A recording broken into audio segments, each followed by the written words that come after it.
Hello anime lovers, स्वागत है आपका एनिमे एक्सप्लेन चैनल पर। आज हम एक्सप्लेन करने वाले हैं एक कमाल की एनिमे सीरीज को जो सोलो लेवलिंग के नाम से पॉपुलर हो रही है। तो चलिए जानते हैं इसकी बेमिसाल कहानी के बारे में बिना वक्त गवाए।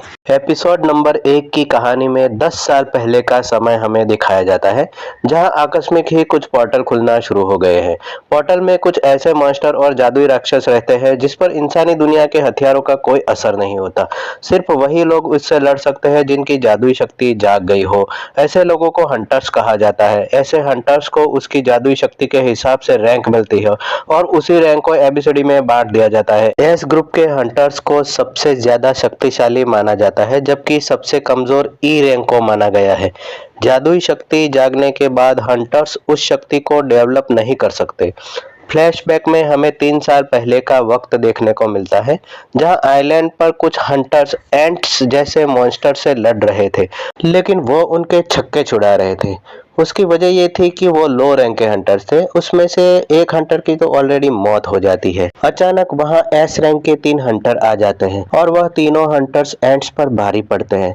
ब्यूंग नाम का एक आदमी है जो हीलिंग मैजिक का प्रयोग करके घायल हंटर्स को ठीक करने की कोशिश करता है। तभी वहां पर एक व्हाइट एंट्स पहुंच जाता है। व्हाइट एंट्स को लोग मॉन्स्टर का लीडर समझते हैं क्योंकि यह रेड एंट्स के मुकाबले ज्यादा पावरफुल है। वो दोनों मिलकर उसे आराम से मार देते हैं। तभी यहाँ पर और भी ज्यादा व्हाइट एंट्स आने लगती है और एस रैंक के हंटर्स उनसे भी लड़ने को तैयार थे।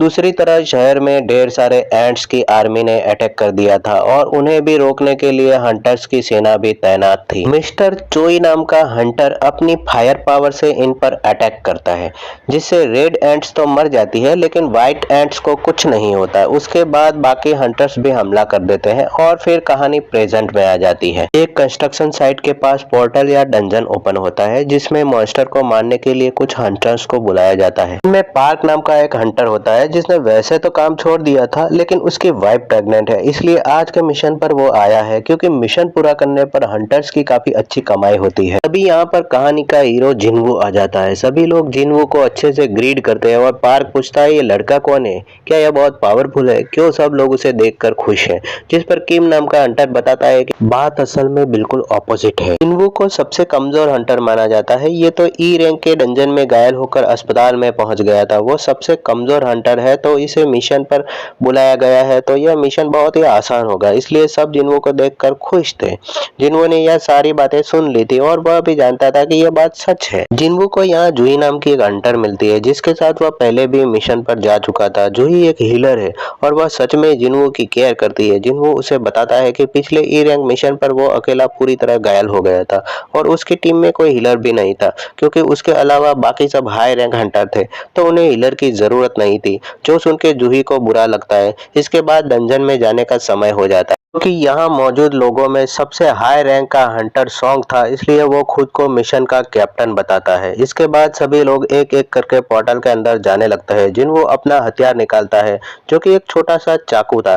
जिन्वू काफी गरीब है तो वह एक महंगा हथियार नहीं खरीद सकता। इसके बाद जिन्वू पोर्टल में एंटर हो जाता है। दूसरी तरफ हम हंटर संगठन के प्रेसिडेंट गो को देखते हैं जो कि गवर्नमेंट के साथ एक मीटिंग करके आया था। गवर्नमेंट चाहती थी कि डंजन से मिलने वाले क्रिस्टल उन्हें दे दिए जाए।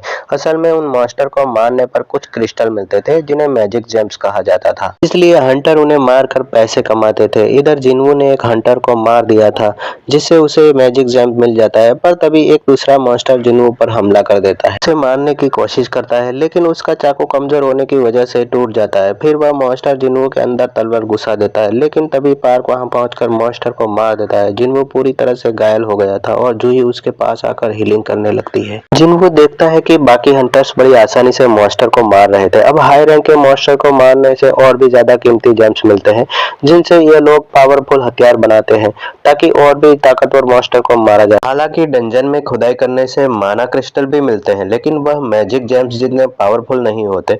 गवर्नमेंट इन जेम्स का इस्तेमाल एक नई एनर्जी सोर्स की तरह करना चाहती है, क्योंकि ये बाकी पावर सोर्सेस जैसे न्यूक्लियर पावर, विंड पावर या सोलर पावर से काफी ज्यादा सेफ और सस्ते हैं और इनसे ज्यादा पोल्यूशन भी नहीं होगा। अभी गवर्नमेंट इसी रिसर्च में लगी है कि माना क्रिस्टल और मैजिक जैम से इलेक्ट्रिसिटी कैसे जनरेट करे। इधर डंजन के अंदर हंटर्स ने सभी मॉन्स्टर को मार दिया है। अब उनका मिशन पूरा हो गया था। उन्हें यहाँ पर ज्यादा जेम्स या माना क्रिस्टल नहीं मिले थे जिनसे इनकी ज्यादा कमाई नहीं होगी। जिन्हों के पास तो बस ए रैंक का जेम्स था जो कि बहुत ही सस्ता था। कि आखिर वह हंटर बना ही क्यों, क्योंकि इस तरह तो वह जल्द ही किसी दिन मारा जाएगा। तभी इन लोगों को यहाँ पर एक सुरंग दिखाई देती है, यानी कि डंजन के अंदर भी एक डंजन है, जो कि काफी अजीब बात है। कैप्टन कहता है कि उन्हें गवर्नमेंट को इसकी जानकारी देनी चाहिए, तो बाकी हंटर्स कहते हैं कि उन्हें डंजन में जाकर बाकी मॉन्स्टर को मार देना चाहिए जिससे और भी ज्यादा जेम्स मिल सके। और वैसे भी ये डी रैंक का डंजन होगा तो उन्हें डरने की जरूरत नहीं है।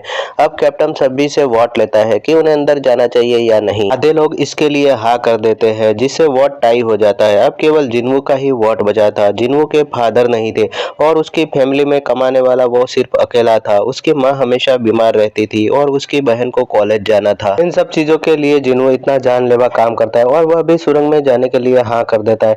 हंटर संगठन में भर्ती होने के लिए सबसे पहले इन्हें एक टेस्ट देना होता है जिससे उनकी मैजिकल पावर के बारे में पता लगाया जा सके और फिर उसी से हंटर्स को रैंक दी जाती है। अलग अलग कंपनी हंटर्स को हायर करती है। इन कंपनीज को गिल्ड कहा जाता है। मिस्टर चोई भी हंटर्स गिल्ड का मास्टर है। वो अपने आदमी से कहता है कि टैलेंट्स देखकर ही हंटर्स को सिलेक्ट करे, ना कि उसकी उम्र या जेंडर देखकर। गिल्ड में चाहिन नाम की एक हंटर होती है जो कि बहुत ही टैलेंटेड है। उसके बाद हम देखते हैं कि एक लड़की का पर्स छीनकर दो चोर भाग रहे थे। अचानक ही चोरों के सामने एक लड़की आ जाती है। वो और कोई नहीं बल्कि चाहिन थी जो एस रैंक की हंटर है।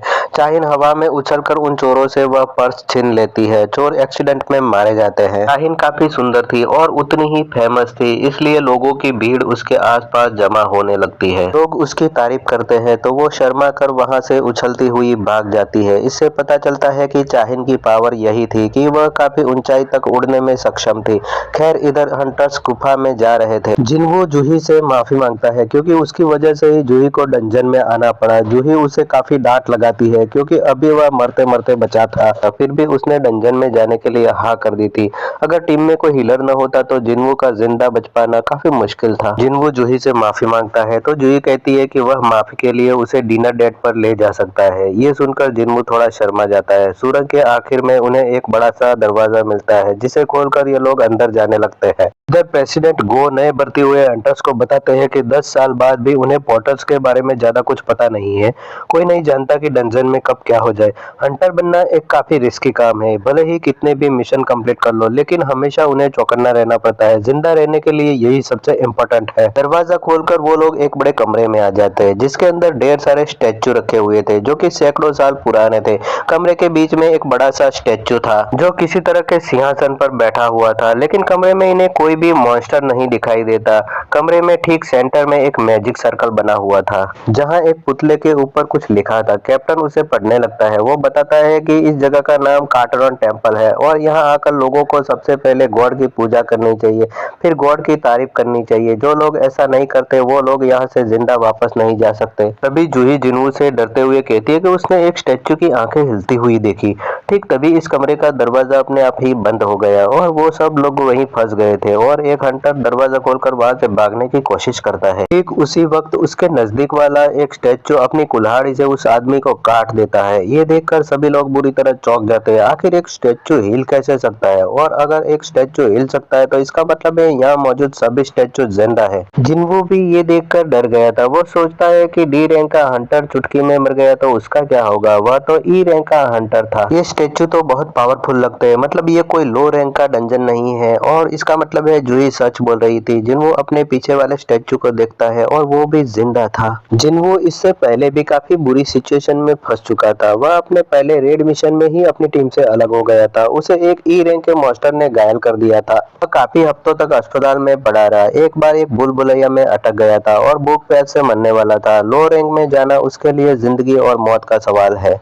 मैजिक जेम्स बेचकर जो पैसे मिलते थे उनसे बाकी हंटर्स और भी ज्यादा स्ट्रॉन्ग हथियार खरीद लेते थे ताकि वह पावरफुल मॉन्स्टर को मार सके। लेकिन जिन्वो के पास तो सिर्फ एक सस्ता चाकू था और उसके टूटने के बाद जिन्वो खाली हाथ था। उसके जूते भी फट चुके थे। इतनी खतरनाक जॉब करने के बावजूद भी जिन्वो पैसे नहीं कमा पाता था। जिंदा रहने के लिए वो हर समय चौकन्ना रहता है। उसके आसपास क्या चल रहा है वह बारीकी से ऑब्जर्व करता है। उसने एक मॉन्स्टर को भी इसी तरह चुपके से मारा था। अब स्टैचू की आंखें लाल होते ही जिन्वो सबको नीचे झुकने को कहता है क्योंकि स्टैचू की आंखों से आग निकल रही थी जिससे एक हंटर वहीं पर जलकर राख हो जाता है। उस वक्त जिन्वो खुद को और जूही को बचा लेता है। फिर भी वो परेशान था। अब दोनों बुरी तरह फंस चुके थे। यहाँ से बाहर निकलने का और कोई रास्ता नहीं था। मतलब कि अब दोनों की वहाँ कब्र बन जाएगी। दोनों के चेहरे पर खौफ नजर आता है। एपिसोड यहाँ पर खत्म हो जाता है। तो दोस्तों ये था सोलो लेवलिंग का पहला एपिसोड। कैसा लगा आपको कमेंट करके जरूर बताइएगा। अब आप भी अपनी जिम्मेदारी निभाए और पसंद आए तो लाइक करे, शेयर करे और अगले एपिसोड के लिए चैनल को सब्सक्राइब करना न भूले।